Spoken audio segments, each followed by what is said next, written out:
Hi, it's Ginger.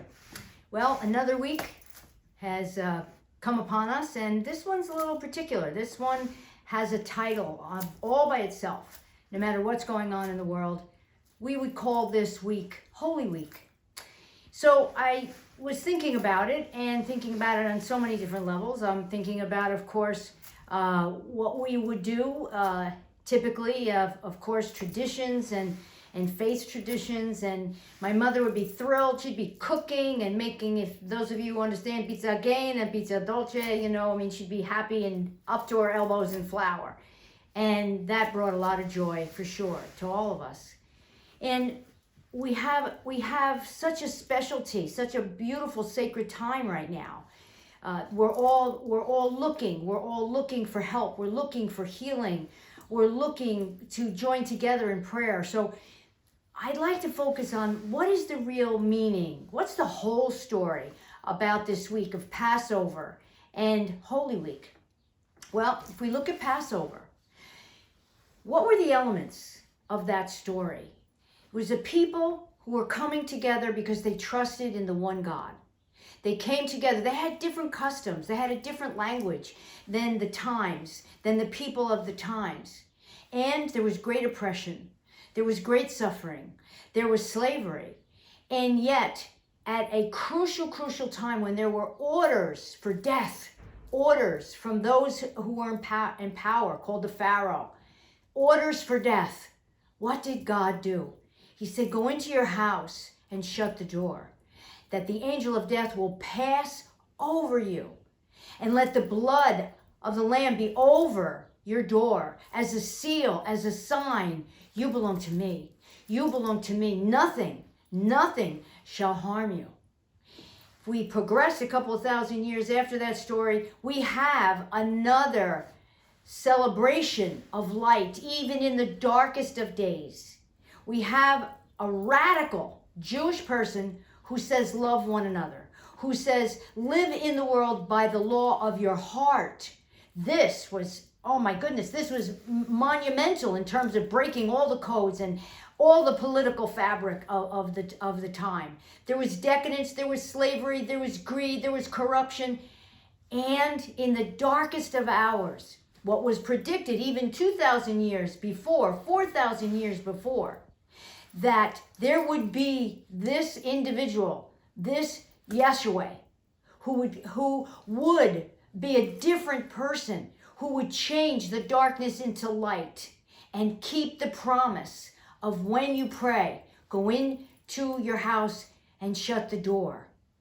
And out of that darkest time came the resurrection. If we look at that story and advance the film to now, we are a people who we are in our homes, but it's the one true God. Whether we look back 6,000 years, 4,000 years, 2,000 years, here's the truth.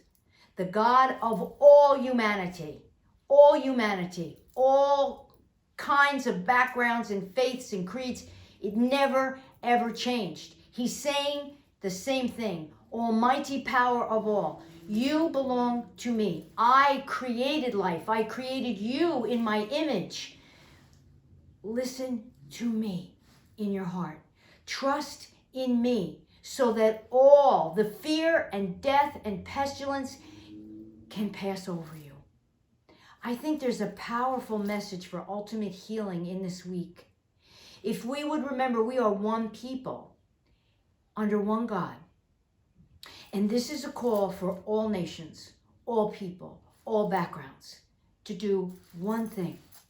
Remember who created you, and that light is still there, that creator light, that love, that protection, that promise, I protect you, is still there.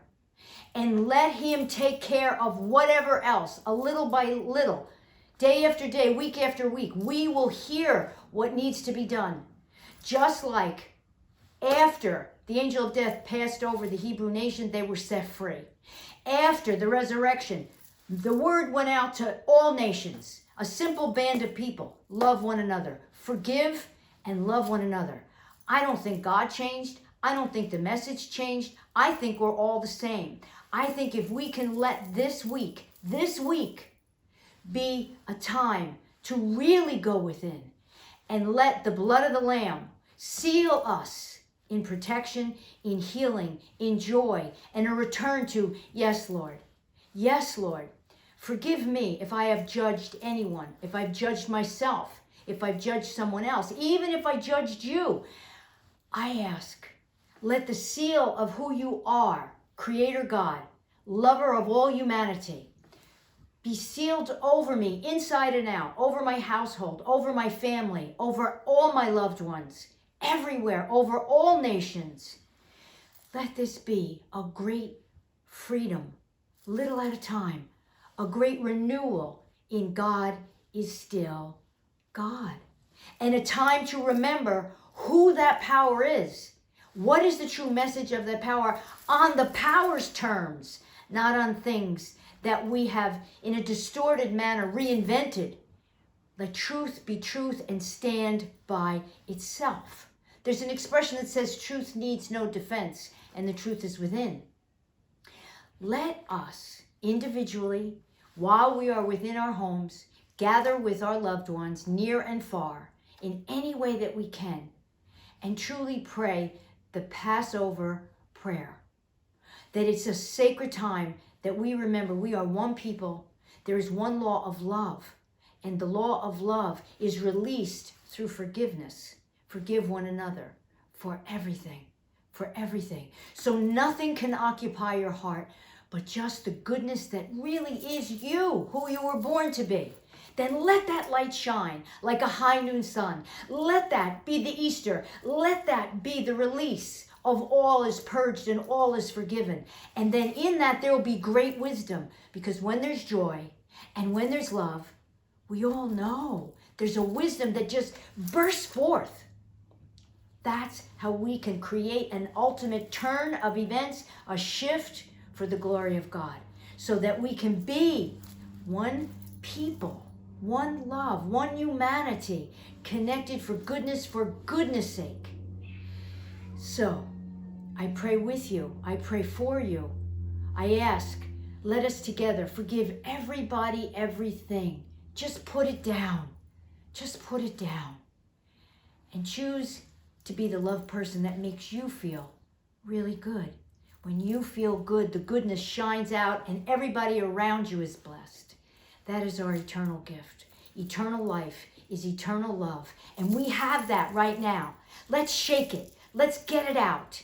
Let there be a new spring and a new life that we helped create in His image. I thank you. Happy, holy, sacred Passover. Happy Holy Week. I wish you the best of all. Shalom. Agnus Dei. Christos Anesti. May God bless us and seal us unto His protection forever. Amen. I love you and I miss you.